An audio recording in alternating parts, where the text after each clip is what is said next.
एक दिवस की भांति आज भी हम लाइव सेशन शुरू कर रहे हैं।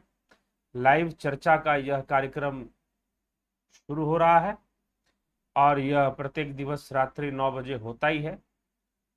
तो आज भी प्रारंभ हो रहा है और आज का जो विषय है ऐत्रेय उपनिषद का प्रारंभ है। ऐत्रेय उपनिषद के प्रथम श्लोक पे चर्चा करेंगे। जगत से पूर्व एकमात्र आत्मा ही था। ऐत्रेय उपनिषद ऋग्वेदीय उपनिषद है। ऋग्वेदीय के द्वितीय अरण्यक के चौथे, पांचवें और छठे अध्याय से लिया गया है। चौथे ऋग्वेद के दूसरे अरण्यक के चौथे, पांचवें और छठे अध्याय में ब्रह्म विद्या की चर्चा है, इसीलिए उससे ऐत्रेय उपनिषद को लिया गया है। तो ऐत्रेय उपनिषद मूल उपनिषदों में आता है। इसमें सृष्टि की चर्चा विशेष रूप से मिलती है और भी बातें ब्रह्म विद्या की मिलती हैं। तो उन सब पर हम एक एक करके चर्चा करेंगे, लेकिन आज उपनिषद ब्रह्म विद्या की ही चर्चा करते हैं, परंतु अलग अलग ढंग से, अलग अलग तर्कों से, अलग अलग तरीके से। इसलिए ऐत्रेय उपनिषद का अपना तरीका बिल्कुल अलग है।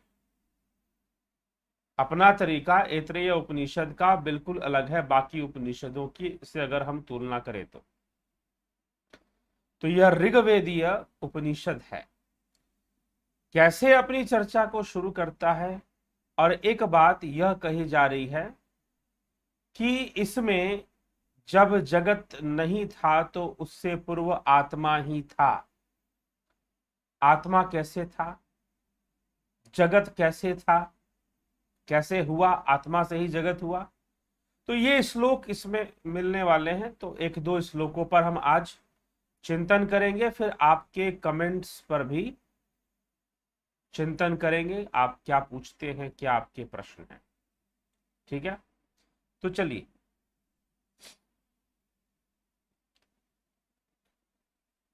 ऐत्रेय उपनिषद ऋग्वेदीय उपनिषद है। सर्वप्रथम शांति पाठ करते हुए ही इसका प्रारंभ होता है और प्रथम अध्याय का प्रथम खंड। तो प्रथम अध्याय के प्रथम खंड पर हम आज चर्चा करेंगे। तो प्रथम अध्याय के प्रथम खंड का प्रथम श्लोक क्या कहता है उसको हम देख लें। तो श्लोक कहता है, ओम आत्मा वा इदमेक एवाग्र आसित नान्यत किंचन मिषत स इक्षत लोकानुसृजा इति। उस ब्रह्म का उच्चारण ओंकार से किया, यहां पर किया जा रहा है, एक सांकेतिक है। ओम कहकर हम उस ब्रह्म को ही अपने स्मरण में ले लेते हैं। तो यह जगत इदम अग्ने आत्मा वा इदमेक एवाग्र आसित है। उस अग्रे मतलब कि इस जगत के प्रकट होने से पहले आत्मा वा वह आत्मा ही था। आत्मा वा इदमेक एवाग्र आसित, इस जगत के प्रकट होने से पहले वह आत्मा ही था। नान्यत किंचन मिषत, फिर कहा जा रहा है एकमात्र आत्मा व इदमेक एवाग्र आसित, इस जगत के प्रकट होने के पहले एकमात्र आत्मा ही था। उसके सिवा दूसरा कोई भी चेष्टा करने वाला नहीं था। कहा गया कि उसके सिवा कोई भी नान्यत किंचन मिषित, अर्थात उसके सिवा कोई भी अन्य इसलिए नान्यत अन्य कोई दूसरा चिंतन करने वाला, कोई भी चेष्टा करने वाला नहीं था। उस आत्मा ने ही निश्चय किया कि लोकान सृजय, लोकों की रचना करूं, और इस प्रकार इच्छित विचार किया और उसके इसी इच्छित से, इसी कल्पित से ही कल्पित संसार भी प्रकट होना धीरे धीरे शुरू हो गया, ऐसी मान्यता है। ठीक, फिर कहते हैं, स इमान लोकान सृजता अंभो मरीचिर मरमापो अधो अधुम्भ परेण दिवम ध्यौ प्रतिष्ठांतरिक्षम परिचय पृथ्वी मरो या अधस्ताता आपह। उसने अंब धुलोक तथा उसके ऊपर के लोक पहले बनाए। पहले सूक्ष्म सृष्टि हुई, ठीक है, हिरण्यगर्भ पहले बना। तो अब सृष्टि की प्रक्रिया इसमें एक अलग ढंग से बताई हुई है कि यह इनका क्या, क्योंकि इसीलिए सब कुछ ब्रह्म से ही सृजन माना गया है और वास्तव में कोई सृजन है भी नहीं है। वेदांत मांडुक्य उपनिषद की विचारधारा के अनुसार यह जितना भी सृजन दिखाई देता है यह सब कल्पित ही है और कल्पित जगत में कल्पित माध्यम से ही दिखाई देता है। इसलिए इंद्रियां जो भी देख रही होती हैं वह मात्र भावना मात्र है, कल्पना मात्र है, इसलिए मिथ्या भी है, सत्य नहीं है, क्योंकि यह सब इंद्रियों के कारण ही है। ये सारा जगत, ये सारी अनुभूतियां, सुख दुख की, रिश्ते नातों की, ये सारी की सारी अनुभूतियां तो इंद्रियों के कारण ही है। ठीक, तो इसीलिए इंद्रिय जगत में ही सब दिखता है। जीवन मृत्यु भी उसी में, उसी कल्पित जगत में ही हो रहा होता है। ठीक, तो इसीलिए सूक्ष्म जगत में तो इन सब लोकों की रचना, धूलोक, स्वर्ग लोक के ऊपर के लोक, उनका आधारभूत धूलोक अंब के नाम से कहे गए हैं। अंतरिक्ष लोक मरीचि है, भूवर्व लोक, अंतरिक्ष लोक को ही भूवर्व लोक कहते हैं। तो मरीचय मरीचि है, यह पृथ्वी ही मृत्यु लोक, उसे ही मरीचि भी कहा गया है, नाम से कही गई है। तो इस प्रकार से पहले तो सूक्ष्म सृष्टि कर दी गई और फिर बाद में स्थूल सृष्टि कर दी गई। ठीक है, स्थूल जगत को फिर सृष्टि किया गया। लेकिन अगर इन सब सृष्टि का निरोध हो जाए, कोई सृष्टि को ना माना जाए, कोई सृष्टि को स्थिर ना देखा जाए, तो फिर क्या होगा? वह आत्मा ही पहले था और फिर वह आत्मा ही रहेगा और कुछ रहेगा नहीं। परछाई बने और परछाई ना बने, दोनों ही अवस्था में वो व्यक्ति है जिसकी परछाई बनी, और वो व्यक्ति तब भी है जब परछाई ना बनी। तो वैसे ही जब कल्पित हो जाता है, जब इच्छित हो जाता है, तो उसी इच्छित से, उसी चेष्टा से सृष्टि मानी गई है। अर्थात यहां पर कल्पित विषय को आत्मा से ही लिया जा रहा है। अब यह स्पष्टीकरण, हाँ, थोड़ा सा मन में प्रश्न उठेगा कि भाई यह आत्मा में तो कोई कल्पना नहीं मानी जा सकती, तत्व रूप में नहीं मानी जा सकती, विवर्त रूप में मानी जा सकती है, विवर्त के रूप में मानी जा सकती है। तो ये जितने भी धूलोक वगैरह, अंबलोक वगैरह जो सूक्ष्म लोकों की सृष्टि हो रही है, वो वास्तव में कल्पित रूप ही है, विवर्त रूप ही है आत्मा का। वह आत्मा का विवर्त रूप ही है। तो आत्मा का विवर्त रूप होने से वह सब क्या है? मिथ्या ही है। इसीलिए जगत से पूर्व भी आत्मा था। ये जगत ना रहे तो भी आत्मा रहेगा ही रहेगा, उसे कोई क्षति ना होने वाली, वह तो अक्षत है, उसका कभी कोई नुकसान नहीं होने वाला। ये वास्तव में इस बात को प्रमाणित करने के लिए, इस बात को बताने के लिए पहले ये कह दिया गया। अब बताया जा रहा है कि आत्मा के जो विवर्त हैं वो कई लोकों में, कई लोक जो निर्मित हो रहे हैं वो कैसे कैसे हो रहे हैं, उनके क्रम को फिर बताया जा रहा है। तो उनके क्रम को हम समझने का प्रयास करेंगे। तो उसमें पहले सूक्ष्म लोकों की चर्चा आती है, हिरण्यगर्भ, अंतरिक्ष, और फिर बहुत बाद में जाकर अंतरिक्ष और पृथ्वी की चर्चा आती है। उससे पूर्व तो सूक्ष्म लोक ही निर्मित होते हैं। कैसे कैसे, लंबी लंबी चौड़ी चर्चा इसमें आपको मिलेगी। तो अभी जैसे कि हमने एक श्लोक देखा कि यह विचार करके उस आत्मा ने अंब, मरीचि, मर और जल, इन लोकों की रचना की।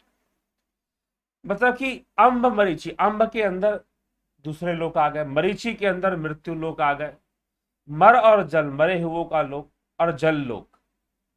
इन शब्दों को स्पष्ट करने के लिए आगे श्रुति में ही कहा गया है कि स्वर्ग लोक से ऊपर जो मह, जन, तप और सत्यलोक होते हैं अनेक प्रकार के, उनका आधार धूलोक। इन 5 लोकों को यहां अंब नाम से कहा गया है। ऐसा वर्णन टीकाकार महोदय यहां पर कर रहे हैं। तो उसके नीचे जो अंतरिक्ष लोक है उसमें सूर्य, चंद्र और तारागण है। ये सब किरणों वाले लोक विशेष हैं। अब स्थूल सृष्टि की बात की जा रही है जिसमें कि सूर्य है, चंद्रमा है और नक्षत्र आदि तारागण है। तो पृथ्वी के भीतर भी एक पाताल लोक की भी चर्चा है, जिसको वे आपह के नाम से भी जाने जाते हैं। तात्पर्य यह है कि जगत में जितने भी लोक त्रिलोकी, चतुर्दश भुवन एवं सप्त लोकों के नाम से प्रसिद्ध हैं, उन सब लोकों की आत्मा से ही रचना मानी गई है, आत्मा से ही उनका प्राकट्य माना गया है। लेकिन उनका जो प्राकट्य है, जैसे इस जगत का प्राकट्य कहां पर है? इंद्रियों के कारण है। इंद्रिय जगत में इस जगत का प्राकट्य है। आपको अगर कोई वस्तु लाल दिखाई देती है तो वो इंद्रियों के कारण दिखाई देती है, कोई हरी दिखाई देती है तो इंद्रियों के कारण दिखाई देती है, कोई भोजन स्वादिष्ट लगता है तो इंद्रियों के कारण लगता है, कोई भोजन स्वादिष्ट नहीं लगता, बहुत खराब लगता है उसका स्वाद, तो वो भी इंद्रियों के। तो संपूर्ण जगत जो है वह इंद्रियों के अंदर ही प्रतिबिंबित हो रहा होता है। इसीलिए इंद्रिय लोक की बात फिर आ जाती है। तो बंधन में ही बहुत सारे लोक निर्मित होते हैं, बंधन में ही बहुत सारे लोक होते हैं, जिनमें कि जीव अनेक लोकों में जाता रहता है, आता रहता है, भटकता रहता है, जब तक उसके अपने कर्म हैं, अपने जन्म मृत्यु का उसका चक्कर है, और जब तक वो उनका निरोध करके मुक्त ना हो जाता तब तक ये सब चलता ही रहता है, चलायमान ही रहता है। ठीक। स इक्षते मेनु लोका लोकपालानु सृजा इति सो अद्भय एव पुरुषम समृद्धता मूर्छयत। उसने फिर विचार किया कि ये तो हुए लोक, लोकपालन नु सृजय, लोकपालों की भी रचना मुझे अवश्य करनी चाहिए। यह विचार करके उसने जल से ही हिरण्यगर्भ पुरुष को निकालकर उसे मूर्तिमान बना दिया। जल से हिरण्यगर्भ पुरुष को, अद्भय पुरुष को निकालकर उसे मूर्तिमान बना दिया, अर्थात उसे सगुण कर दिया, उसे साकार कर दिया। हिरण्यगर्भ पुरुष को, जो इसका पालन करने वाला है, जो इस सृष्टि का पालन करता है, उसकी रक्षा करेगा वो आगे चलकर, इसीलिए उस सृष्टि को उसी ने मूर्तिमान कर दिया। ठीक। यह सोचकर कि यह पुरुष शब्द से सृष्टि काल में सबसे पहले प्रकट किए जाने वाले संभवतः ब्रह्मा जी के बारे में ऐसा कहा जा रहा है। तब उस हिरण्यगर्भ पुरुष ने कठोर तप किया सत्य को जानने के लिए कि उसका जन्म कहां से हुआ, वो कहां से प्रकट हुआ। ऐसे कथा आती है, पुराणों में भी इस प्रकार की कथा हमें सुनने को मिलती है। तो यह चर्चा अब शुरू होती है, सृष्टि की चर्चा, जो कि हम आगे एक एक श्लोक करके हम सुनेंगे। यद्यपि आज थोड़े से मैंने एक श्लोक, 2 श्लोक इसमें लिए हैं ताकि आपको पता चले कि आगे किस प्रकार की चर्चा इसमें मिलने वाली है। तो सृष्टि की चर्चा, हिरण्यगर्भ की चर्चा। हिरण्यगर्भ को मूर्तिमान कर दिया। क्यों मूर्तिमान कर दिया? क्योंकि हिरण्यगर्भ सूक्ष्म है, सूक्ष्म से भी सूक्ष्म है। इस कारण से यहां पर उसे मूर्तिमान करने की बात कही जा रही है कि भाई उसे अस्तित्व में ला दिया गया, जिससे कि सृष्टि आगे बढ़ सके, सृष्टि हो सके। तो इसलिए अब विवर्त रूप में, इच्छा रूप में ही, विवर्त रूप में ही सारी सृष्टि आगे बढ़ती जा रही है। और किससे? आत्म तत्व से, आत्मा से ही, आत्मा से ही बढ़ती जा रही है। तो इसीलिए यह बार बार उपनिषद अपनी बातों को सब कहते हुए अंत में उसी आत्मा पर आते हैं, उसी ब्रह्म पर आ जाते हैं। और ऐतरेय उपनिषद भी इसी प्रकार आत्मा से ही अपनी चर्चा शुरू करता है कि यह जब जगत नहीं था, यह जब लोक आदि कुछ भी नहीं थे, तो वो आत्मा ही था। ये संपूर्ण लोक आदि उस आत्मा से ही सृष्ट हो रहे हैं, सृजन हो रहे हैं। ठीक है, उसी से सब हो रहा है, उसी की इच्छा से ही सब हो रहे हैं। तो इस प्रकार आत्मा शब्द का प्रयोग करते हुए इस सृष्टि के कार्य को यहां पर बताया जा रहा है। जो श्लोक के अंदर जो शब्द का प्रयोग हुआ है वही। कई बार क्या होता है कि लोग सीधा टीका पढ़ते हैं, श्लोक नहीं पढ़ते हैं। ठीक है, टीका पढ़ना चाहिए, लेकिन श्लोकों पर भी ध्यान एक बार दे देना चाहिए। उससे अंदाजा लग जाता है कि भाई बात कहां जा रही है, किस ओर बात जा रही है, उसका भी अंदाजा लगना शुरू हो जाता है। तो इसीलिए यहां पर टीका पढ़ के भ्रमित ना हो, क्योंकि जब आप टीका पढ़ेंगे तो यहां जो श्लोक कह रहा है ओम आत्मा व इदमेक एवाग्र आसित, जब यह जगत नहीं था तो वह आत्मा ही था। इसका सीधा सा अर्थ है वह आत्मा ही था, क्योंकि यहां आत्मा शब्द का ही प्रयोग हो रहा है। हाँ, टीकाकार महोदय या कोई दूसरा टीका, कई संस्थाएं हैं जो अलग अलग टीकाएं कर देती हैं, तो वो सीधा आत्मा का अर्थ परमात्मा में ले लेंगी और कुछ उसे भगवान में भी ले आएंगी। सारे अर्थ का अनर्थ हो जाता है, क्योंकि निरुक्त के अनुसार भगवान की परिभाषा क्या है। निरुक्त के अनुसार भगवान किसे कहा गया है, भगवान का अर्थ क्या निकलता है और आत्मा का अर्थ क्या निकलता है। इसलिए आत्मा और ब्रह्म पर्यायवाची हो सकते हैं, भगवान उसके साथ पर्यायवाची नहीं हो सकते। ठीक है, भगवान कहां क्या, ये आगे आने वाले कुछ दिनों में हम चर्चा करने वाले हैं। तो ये आप अच्छे से इसको समझ लें और समझकर कि ये सारी सृष्टि आत्मा के द्वारा हो रही है, ऐसा यहां पर प्रमाण दिया जा रहा है, शब्द प्रमाण के रूप में हम इसे स्वीकार करते हैं। तो अभिषेक कुमार जी, परम शांति, विक्रम सिंह जी अभिनंदन, शर्मानंद पंडित, स्मिता सावंत, अपूर्व विश्वकर्मा, सुरेंद्र शुक्ला, राजूपाल जी, क्या आत्मा का स्वरूप ही जीव में परिवर्तित होता है? कह सकते हैं, बिल्कुल। आत्मा ही विवर्त है, यह जीव भी आत्मा का ही विवर्त है, ये संपूर्ण जीव जगत आत्मा का ही विवर्त है। हाँ, लेकिन आप जब ये कहते हैं कि आत्मा का ही रूप, तो आत्मा वह सर्वव्यापी सत्ता है, वह ब्रह्म ही है, उसे कहा गया है। आत्मा था या परमात्मा? आत्मा था या परमात्मा? आत्मा था, क्योंकि यहां श्लोक में आत्मा शब्द का प्रयोग है। ठीक है, हाँ, वहां टीकाकार महोदय परमात्मा शब्द का प्रयोग कर रहे हैं, परंतु श्लोक में तो आत्मा शब्द का ही प्रयोग है।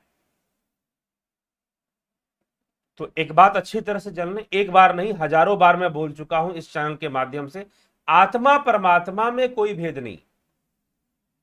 बस आप उसकी परमता को, उसकी सर्वव्यापकता को, उसकी महानता को सामने लाने के लिए आप उसे परमात्मा कहते हैं। जैसे कि आप किसी को परम मित्र कह देते हैं। मित्र तो बहुत सारे हैं, लेकिन कोई परम मित्र है, तो उसकी महत्व को बताने के लिए, उसकी महानता को सिद्ध करने के लिए आपने उसके साथ परम शब्द जोड़ दिया। इसीलिए आत्मा और परमात्मा में कोई भेद नहीं है।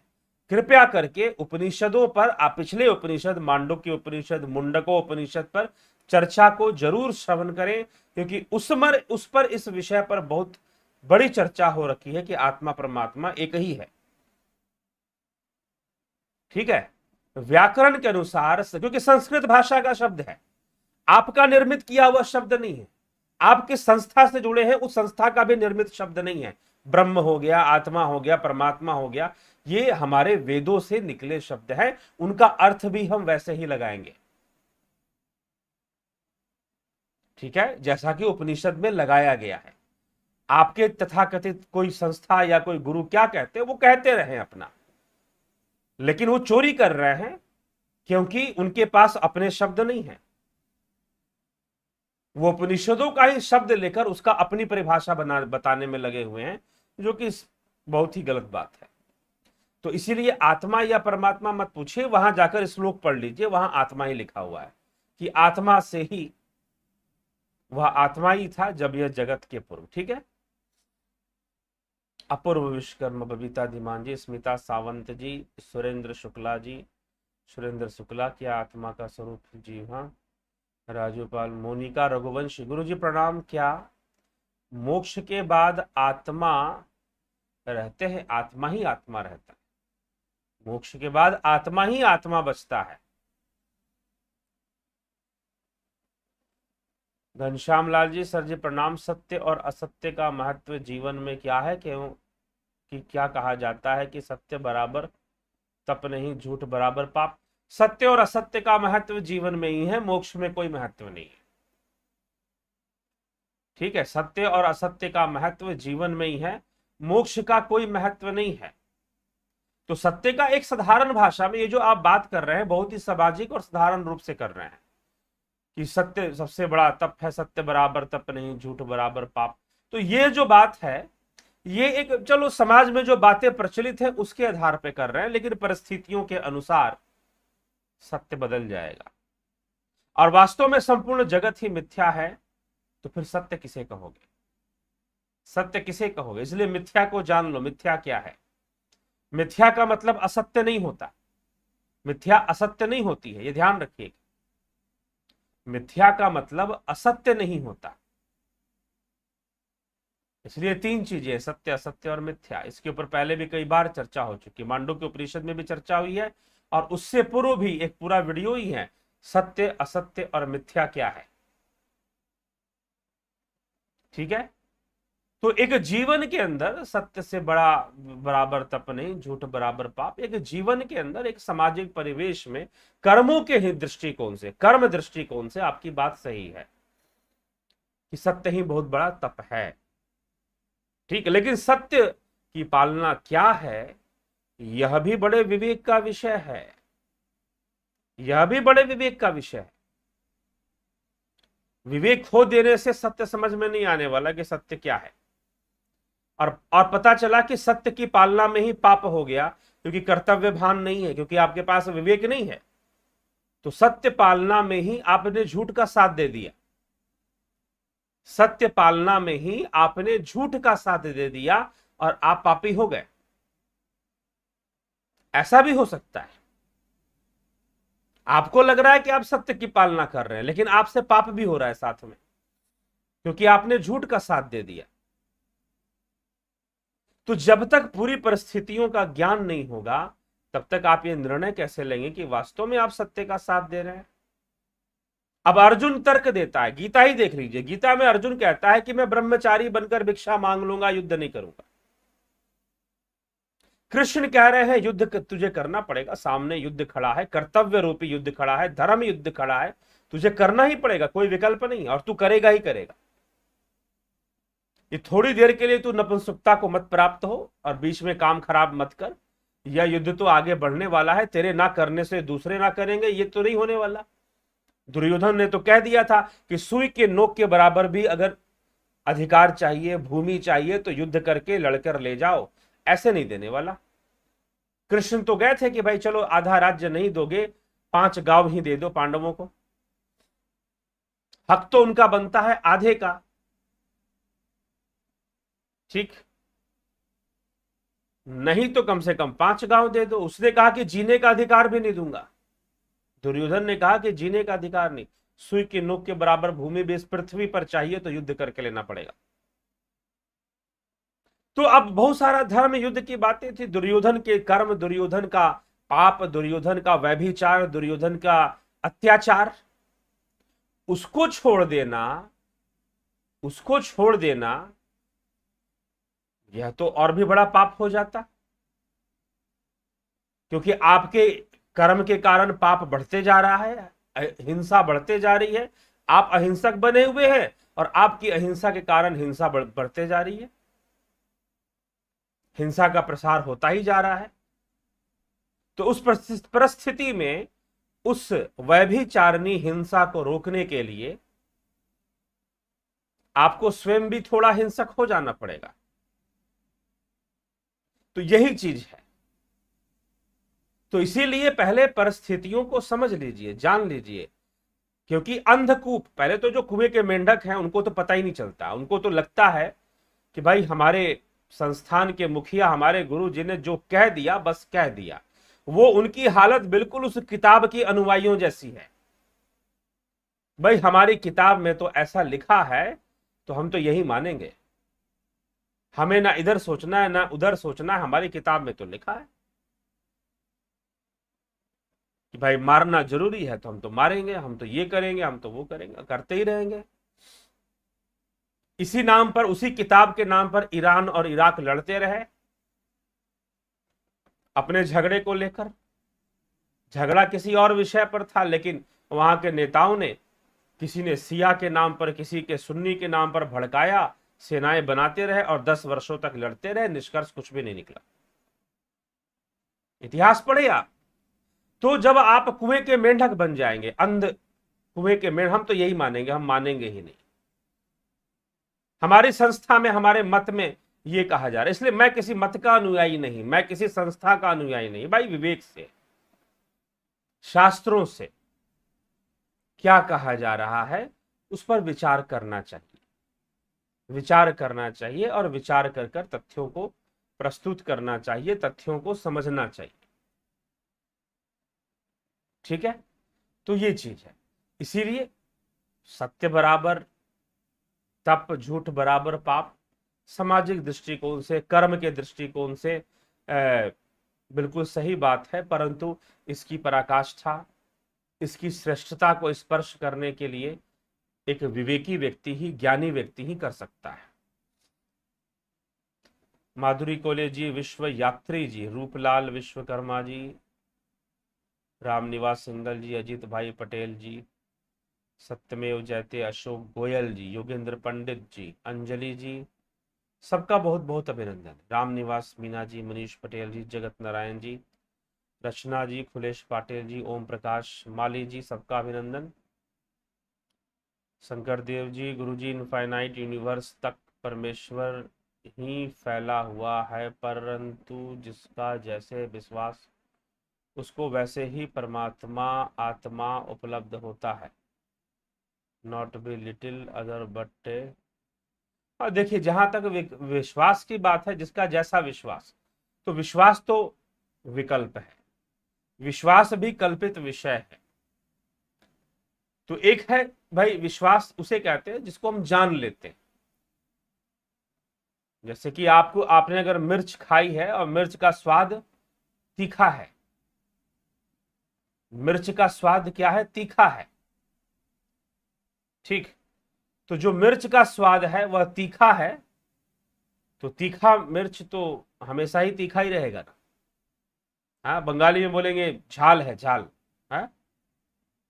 तो अगर आपको पैसे दिए जाए कि भाई इसको मीठा बोल दो, आप जानते हो अगर मैं मीठा बोलूंगा तो मेरी बदनामी होगी, मुझे मेरा मजाक उड़ाएंगे लोग, क्योंकि मीठा तो होता ही नहीं, तीखा ही होता है। ठीक है, तो इसीलिए, क्योंकि आपने जान लिया, जब जान लिया तो विश्वास है। तो जबरदस्ती का विश्वास नहीं, जानकर विश्वास करना ज्यादा बेहतर होता है मानने की तुलना में। हाँ, जो अब लेकिन यह विश्वास भी कल्पित विषय है, यह भी मिथ्या और विवर्त मात्र ही है।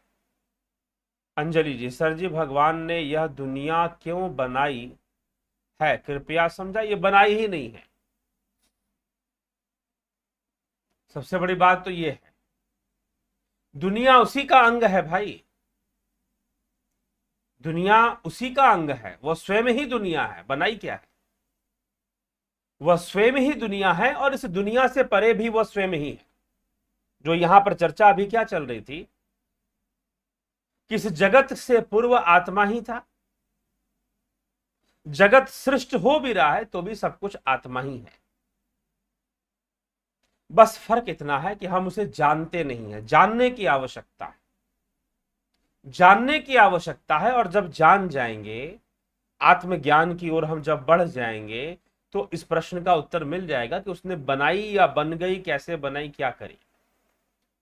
आत्मज्ञान की ओर बढ़ने की आवश्यकता है, आत्म अन्वेषण करने की आवश्यकता है।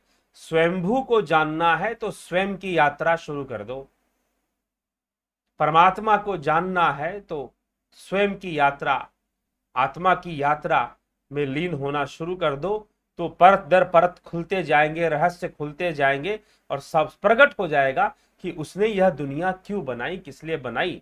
यह बहुत कठिन विषय नहीं रहेगा फिर। लेकिन कुछ करोगे नहीं, सिर्फ प्रश्न करते रहोगे तो कभी प्रश्न का उत्तर ना मिलने वाला। रोटी खाएंगे तो क्या पेट भर जाएगा? रोटी खाएंगे तो क्या पेट भर जाएगा, ऐसा कहने से तो पेट नहीं भरेगा, रोटी खाने से ही भरेगा। और जिसको पेट भरना है वो 50 तरह के तर्क वितर्क नहीं करेगा, बस खा लेगा। तो इसीलिए आत्मज्ञान की ओर जब तक बढ़ोगे नहीं तब तक इस प्रश्न का क्या उत्तर मिलेगा कि दुनिया किसने बनाई, किस लिए बनाई।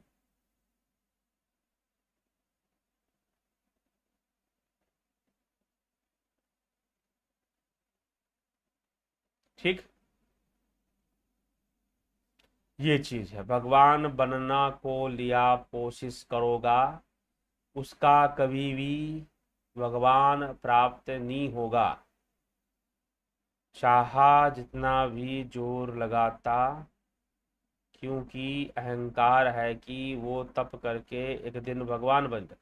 भगवान है कौन? जो भग संपन्न है वो भगवान है। धनवान जो धन संपन्न है वो धनवान है, जो भग संपन्न है वो भगवान है, बात खत्म। तो जो भग संपन्न हो जाएगा वो भगवान है। इसीलिए महर्षि पिपलाद, उनको भी भगवान कहा जा रहा है। यहां पर उपनिषदों में, प्रश्नोपनिषद में जाकर पढ़े, अगस्त मुनि को भी भगवान कहा गया, क्योंकि जो भगों से संपन्न है वो भगवान हो गया। तो भगवान होना तो विवर्त ही है। कृष्ण भगवान है, राम भगवान है, भगवान बनने कौन जा रहा है भाई? और रही बात आत्मा की, तो तुम आत्मा तो हो ही, तुम ब्रह्म तो हो ही, उसमें बनना भी नहीं है, वो तो खोजना है। बनने वाली कोई बात नहीं, डिस्कवरीज है, डिस्कवरी है, डिस्कवरी, खोज। खोज का मतलब बनना नहीं होता। तुम वो ढूंढ लो जो तुम वास्तव में हो। आत्मा की खोज, ब्रह्म की खोज वही है। तभी जाकर अहम ब्रह्मास्मि सिद्ध होता है। वो कोई बनने थोड़ी ना जा रहा है। क्या कह रहे हैं? तद्द्रष्टु स्वरूपे अवस्था नाम, इसीलिए शास्त्र अध्ययन करें। किस तरह से तर्कों को रखा गया है उपनिषदों में, शास्त्रों में, उसको समझें। कहीं पर भी बनने की बात नहीं की। योग कोई बनने की क्रिया नहीं है।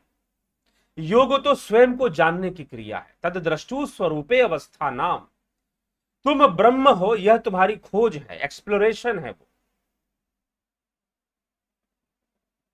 ठीक है? तो कभी भी ब्रह्म को भगवान ना समझ लो गलती से। इसके ऊपर चर्चा करेंगे आने वाले दो, मेरे ख्याल से परसों की चर्चा में हम इस विषय को लेंगे। तो इसीलिए बनने की, तो कोई भगवान बनने की कोशिश कौन कर रहा है भाई?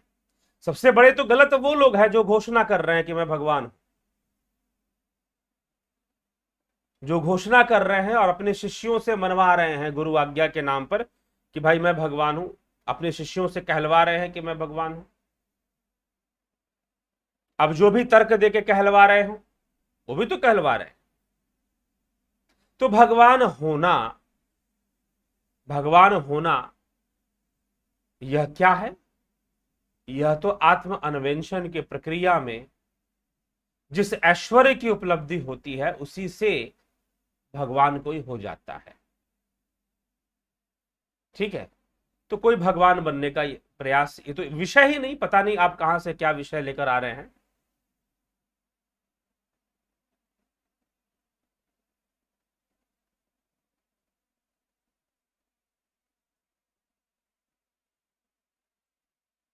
अपने परिश्रम के बल पर उसका उचित, चलिए ठीक है।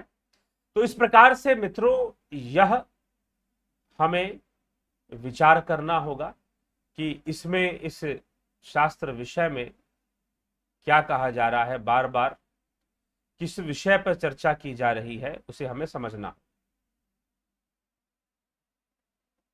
तो चले फिर। ब्रह्मपाल कुमार जी, ओम नमः शिवाय, सदाशिव शते। महेश राम पिस्ता, ज्योति दत्ता, अभिनंदन है सबका। दादा खच्चर जी। अंजलि, सर जी भगवान ने यह दुनिया क्यों बनाई, हो गया आपका प्रश्न। उपनिषद की श्रृंखला पुनः प्रारंभ करने के लिए धन्यवाद। क्या आत्मा अपनी इच्छा से यहां आई है? आत्मा अपनी इच्छा से यहां, आत्मा ना आती है ना जाती है। आत्मा ना आती है ना जाती, आत्मा कहां से आई कहां गई? ठीक है, जीव, जीव आता है जाता है, जीव विभिन्न योनियों में जाता है, तो प्रेत योनि में भी जाता है, देव योनि में भी जाता है, विभिन्न योनियों में जीव का भटकाव है, ना कि आत्मा। हाँ, ये कहिए कि जो जीवत्व है वह आत्मा पर निर्भर है, ये संपूर्ण सृष्टि ही उस पर निर्भर है वैसे तो। अब निर्भर क्या, उसका वो पोषण थोड़ी ना करता है, उसी के आधार, जैसे कि आपकी परछाई आप पर निर्भर है, आप नहीं तो परछाई कैसे बनेगी, वैसे ही यह जीव, संपूर्ण जगत उस ब्रह्म की परछाई मात्र है। कुछ ऐसा समझ लो, ऐसा है नहीं लेकिन समझ लो, क्योंकि तर्कों से ऐसे ही समझ सकते हो, तर्कों से तो यही समझ सकते हो, तर्कों से तो यही समझा जा सकता है। इसीलिए तो बार बार कहना पड़ता है कि साधना के मार्ग पर लग जाओ, योग के मार्ग पर लग जाओ, आत्मज्ञान के मार्ग पर लग जाओ, ब्रह्म ज्ञान के मार्ग पर लग जाओ। उपनिषद की श्रृंखला चलती है, लेकिन बीच बीच में लोगों के प्रश्न पर आधारित भी कई वीडियोस होते हैं, तो उसको भी साथ में लिया जाएगा, और आप प्लेलिस्ट से जुड़ जाएं। अभी मांडुक्य कारिका, मांडुक्य उपनिषद का प्लेलिस्ट तैयार नहीं है, वो हो जाएगा 1-2 दिन में। लेकिन दूसरे उपनिषद का, मुंडको उपनिषद, कठो उपनिषद, श्वेतास्त्र उपनिषद, प्रश्नोपनिषद, सबका प्लेलिस्ट है। आप प्लेलिस्ट ऑप्शन पर जाइए, चैनल पर जाइए, प्लेलिस्ट ऑप्शन पर जाइए, और वहां पर आपको प्लेलिस्ट मिल जाएंगे। कुछ दिनों में मांडुक्य कारिका का भी मिल जाएगा, और फिर यह भी ऐतरेय उपनिषद का भी मिलेगा। लेकिन जो लोग प्रश्न करते हैं, उचित प्रश्न करते हैं, सही प्रश्न करते हैं, उनके प्रश्नों को भी लिया जाएगा। लेकिन जो पहले से ही कोई विचारधारा निश्चित करके रखे हुए कि भाई ऐसा है, हमारे गुरुजी ने ऐसा बताया है तो ऐसा ही है, तो मैं कहूंगा कि आप यहां समय बर्बाद मत कीजिए कमेंट करने में या अपनी विचारधारा को प्रस्तुत करने में। ठीक है, तो आप समय बर्बाद ना करें तो बेहतर है, क्योंकि हो सकता है कि आपकी बातों के विरुद्ध यहां बातें जा रही होंगी। या तो आप उस तर्क से उसको समझिए, अन्यथा क्यों अपना समय बर्बाद करेंगे। ठीक है,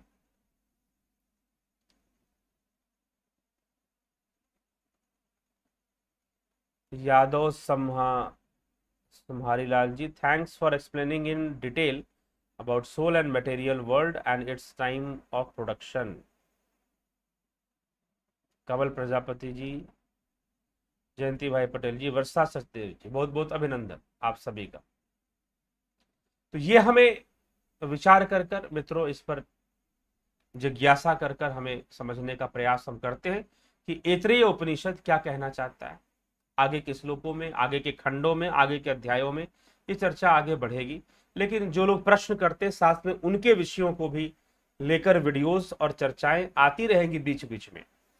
तो ये होगा कि लगातार उपनिषदों पर चर्चा अभी फिलहाल नहीं चलेगी, क्योंकि लोगों के प्रश्न भी छूट जाया करते हैं, और कई बार उनके प्रश्न महत्वपूर्ण होते हैं, सबके लिए होते हैं, और सबको उसके विषय में जानना चाहिए, तो फिर लाया जाता है। अगर किसी का प्रश्न व्यक्तिगत है तो फिर नहीं, उस पर वीडियो नहीं बनाई जाती।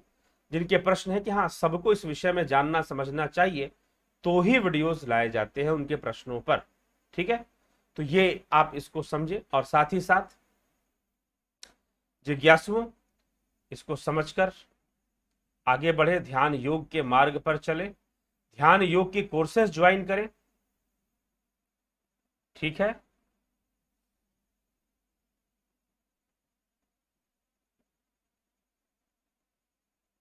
ब्रह्म और ईश्वर में क्या भेद है? अद्वैत मैत्र के अनुसार ईश्वर भी है, ईश्वर भी है या ईश्वर भिन्न है?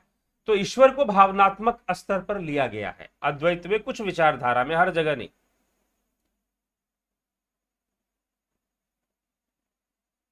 हर जगह नहीं, कुछ विचारधारा में आपको लिया गया है ईश्वर को भिन्न रूप में। वो क्या है? परसों एक व्याख्यान आएगा, 7 तारीख को, परसों, उसमें यह स्पष्ट हो जाएगा कि भिन्न कैसे लिया गया है। ठीक है, तो चलिए, भावनात्मक जगत में ईश्वर को लिया गया है, भगवान या ईश्वरीय सत्ता को, शक्ति को लिया गया है। ठीक। और भावातीत में ब्रह्म को लिया गया, इसलिए ब्रह्म और ईश्वर का भेद दिया गया है। ठीक, क्यों दिया गया है और इसको लंबा विषय है तो इस पर चर्चा आगे होने वाली है, तो मिल जाएगा आपको। ठीक है, बाकी सबसे महत्वपूर्ण है मात्र तर्क नहीं, साधना का अभ्यास, ध्यान योग, गहराई में उतरना, आवरणों का हटाना, और आवरणों को हटाते हटाते निरोधात्मक क्रिया से जो बचेगा वह तो आत्मा ही है। सब कुछ आत्मा ही है, बस विवर्त में हम फंसे हुए हैं। अनेक प्रकार की कल्पनाएं, अनेक प्रकार के दृश्य, इंद्रिय दृश्यों में हम फंसे हुए हैं, उलझे हुए हैं। उन दृश्यों का निरोध करते हुए जब हम आगे बढ़ेंगे मित्रों, तो निश्चय ही हम ज्ञान को प्राप्त हो जाएंगे, हम आत्मा के रहस्य को भली भांति समझ लेंगे। इसीलिए ध्यान योग 11 तारीख से ध्यान योग की क्लासेस शुरू हो रही हैं। आप उसे ज्वाइन करें और उसका पूरा पूरा लाभ उठाएं। ठीक है, कई लोग ज्वाइन कर चुके हैं, कुछ लोग और ज्वाइन करने वाले हैं। हाँ, उसमें बताया गया था कि 7 तारीख आखिरी डेट है ज्वाइन करने की। नहीं, आप 10 तारीख तक ज्वाइन कर सकते हैं, 10 तारीख तक ज्वाइन आप कर सकते हैं। वो 7 तारीख वाले में परिवर्तन लाया जा रहा है, तो 10 तारीख तक आपकी ज्वाइनिंग ली जाएगी। पहले था कि लोगों की संख्या देखते हुए पहले ये कहा गया था 7 तारीख के लिए, लेकिन अब 10 तारीख तक आप इस क्लास को ज्वाइन कर सकते हैं, जो 11 तारीख से शुरू होने वाला है। ध्यान योग की जो कोर्स सन मेंबरशिप, जुपिटर मेंबरशिप के अंतर्गत जो शुरू होने वाला है, वो 11 तारीख से, उसको आप ज्वाइन करने के लिए 10 तारीख तक का समय आपके पास जरूर है। आप उसकी पेमेंट कर कर आप उसको ज्वाइन कर लें, आपको उसमें ऐड कर लिया जाएगा और ठीक 11 तारीख से आपकी क्लासेस शुरू हो जाएंगी। क्लासेस का कोई निश्चित समय रहेगा? जी नहीं, प्रारंभ में निश्चित समय नहीं रहेगा। इसको लेकर थोड़ा सा लोग भ्रमित है। देखिए, क्लासेस इस प्रकार से समय से और डेट वाइज क्यों शुरू की गई हैं, मैं पहले भी बता चुका हूं, फिर से बता रहा हूं। फिर से क्या कि लोगों की संख्या बढ़ने के कारण कई लोग छूट जाते हैं। लोग छूटे ना, इसलिए एक टाइम पीरियड के अंदर कुछ ग्रुप ऑफ क्लासेस चलेंगी और पूरे एक ग्रुप का एक साथ कोर्स कंप्लीट हो जाएगा। फिर अगले तारीख से जो दिया जाएगा वहां से दूसरे ग्रुप, दूसरे बैच का क्लासेस चलेंगे फिर। ठीक, उनका भी एक टाइम पीरियड पे कंप्लीट हो जाएगा। अब प्रश्न यहां पर आता है कि भाई क्लासेस का टाइम क्या होगा, हम उस टाइम पर अवेलेबल हो पाएंगे नहीं हो पाएंगे? चिंता मत कीजिए। आपको अगर जुपिटर क्लास में, जुपिटर कोर्स में 28 वीडियोस है तो वो आपको मिलेंगे ही मिलेंगे। शुरू में कोई लाइव सेशन नहीं होगा, लाइव सेशन आपके प्रैक्टिस कर लेने के बाद होगा। ठीक है, शुरू में कोई लाइव सेशन नहीं होने वाला, तो आपके प्रैक्टिस कर लेने के बाद लाइव सेशन आएगा, तो वहां टाइम का प्रॉब्लम आएगा आपको कि भाई हम उस टाइम पे अटेंड कर पाएंगे नहीं कर पाएंगे। लेकिन जो 28 वीडियोस का जो कंप्लीट कोर्स है वो तो आपको मिलेगा ही मिलेगा। उसे आपने देखना है, अपने समय से देखना है और अपना समय निकालकर उसका अभ्यास करना है। बस ये है कि कोर्स है, क्लास है, तो आपसे अब पूछा जाएगा, क्योंकि आप लोग ग्रुप में रहेंगे तो पूछा जाएगा कि कौन कैसा कर रहा है, किस प्रकार से कर रहा है, वो पूछताछ भी चलेगी। और फिर अंत में एक लाइव सेशन या 2 लाइव सेशन कर कर सारी चीजों को, 3 से 4 लाइव सेशन होंगे। सन मेंबरशिप के लिए लगभग 2 लाइव सेशन, और जुपिटर का हम ले लेंगे तो उसमें भी 1-2 करके 3-4 लाइव सेशन किए जाएंगे। अंत में भी किया जाएगा एक रिपीट, सब सारी चीजों को अच्छे से और बता देने के लिए। और कोशिश किया जाएगा कि जो लोग पहले से भी ज्वाइन कर चुके हैं, एक और बात है कि जो लोग पहले जुपिटर कोर्स ज्वाइन कर चुके हैं वो इस कोर्स में लाइव सेशन के लिए आ सकते हैं। लाइव सेशन के लिए वो भी इसमें आ सकते हैं। जब लाइव सेशन का लिंक बनेगा तो जहां तक हमें स्मरण रहेगा कि हाँ, इन लोगों ने जुपिटर ज्वाइन किया था और सन भी ज्वाइन किया था, तो उनको तो हम लिंक भेजेंगे। लेकिन जिनका स्मरण नहीं रहेगा कैसे भेजेंगे? तो अगर आपने ज्वाइन किया था, आपका कोर्स कंप्लीट हो चुका है या रनिंग भी है, तो आप जरूर एक बार व्हाट्सएप मैसेज या टेलीग्राम मैसेज कर कर आप बता दें कि हाँ, मैं भी उस लिंक से जुड़ना चाहता हूं, लाइव सेशन का लाभ मैं भी उठाना चाहता हूं या उठाना चाहती हूं, तो आपको भी उस लाइव सेशन में ऐड कर लिया जाएगा। पीछे के जो लोग कोर्स कंप्लीट कर चुके हैं, जिनका नहीं कंप्लीट किए उनकी बात नहीं है। ठीक है, उनकी बात नहीं है, तो ये चीज है, तो ये समझकर आप चलेंगे। तो इसीलिए लाइव सेशन का टाइम का टेंशन मत लीजिए, टाइम का टेंशन लेने की जरूरत नहीं है, क्योंकि कोई टाइम फिक्स नहीं है। आपको वीडियोस लिंक मिलेंगी, आपको वीडियो देखना है, अभ्यास करना है, अपने समय निकाल कर देखना है और अपने समय से ही अभ्यास, आपका निजी समय होगा वो।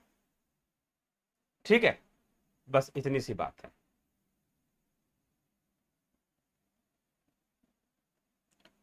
ठीक, तो इसी के साथ सर जी क्या फ्री वाली क्लासेस नहीं है मजबूर लोगों के लिए? देखिए, फ्री वाली क्लासेस तो नहीं है, ठीक है। आप सन मेंबरशिप आप ज्वाइन कर सकते हैं, और सन मेंबरशिप, हाँ आगे भविष्य में, हाँ अभी योग दिवस आने वाला है, तो योग दिवस में हो सकता है कि इन क्लासेस में कुछ डिस्काउंट हो जाए। फ्री वाली क्लासेस तो नहीं है। और रही बात मजबूर लोगों के लिए, तो मजबूर लोगों वाली, क्योंकि मजबूर लोगों के लिए अध्यात्म ही नहीं है, योग ही नहीं है, इसीलिए मनुष्य और मनुष्यत्व में अंतर आ जाता है, फर्क पड़ जाता है। ठीक है, तो ये फर्क जो है यहां पर आ जाया करता है, क्योंकि कीमत तो किसी ना किसी रूप में चुकानी ही पड़ती है।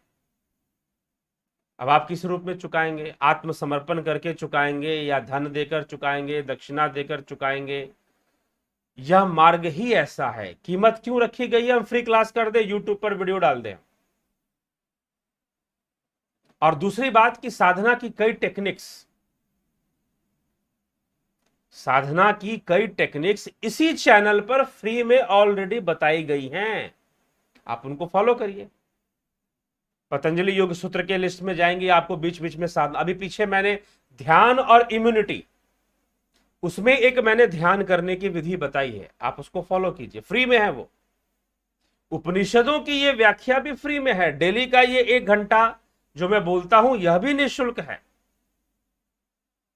नहीं तो ऐसे भी चैनल यूट्यूब पर हैं जो उपनिषदों की भी कोर्सेस कराते हैं और उसके भी शुल्क जरूर लेते हैं। क्यों लेते हैं? ताकि सुनने वाले गंभीरता से सुने, जिन्होंने ज्वाइन किया है उसको गंभीरता से ले और गंभीरता से उसका पालन करे। तो ये जो साधना की कोर्सेस है उन लोगों के लिए नहीं है कि थोड़ा सा देख लेते हैं, थोड़ा सा देख लेते हैं, ठीक है। तो मेरे ख्याल से स्मार्टफोन रखना मजबूर लोगों के बस का नहीं होना चाहिए, और मुझे नहीं लगता है कि बिना स्मार्टफोन के कोई यूट्यूब देख पाएगा, व्हाट्सएप चला पाएगा, टेलीग्राम चला पाएगा। तो निश्चय ही जब आप इतने मजबूर नहीं हैं कि एक स्मार्टफोन खरीद सकते हैं, तो आप इतने मजबूर भी नहीं हैं कि 2000 में आप कोर्स ज्वाइन नहीं कर सकते।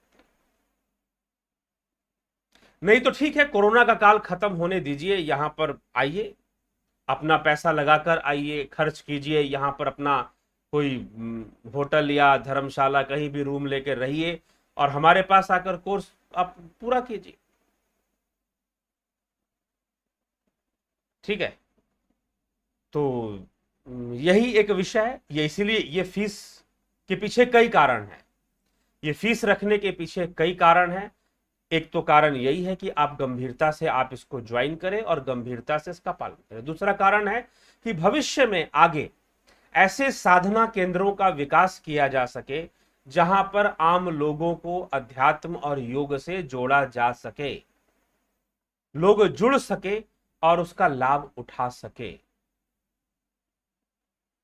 ठीक है, तो यह इसकी गंभीरता और इसकी बात को समझते हुए निश्चय ही आप उसको अनुसरण कीजिए। इस साधना पद्धति जिन लोगों ने ज्वाइन किया है वो भली भांति समझते हैं, और यह कोई ऐसा विषय नहीं है कि बहुत हल्के में आप कर लो,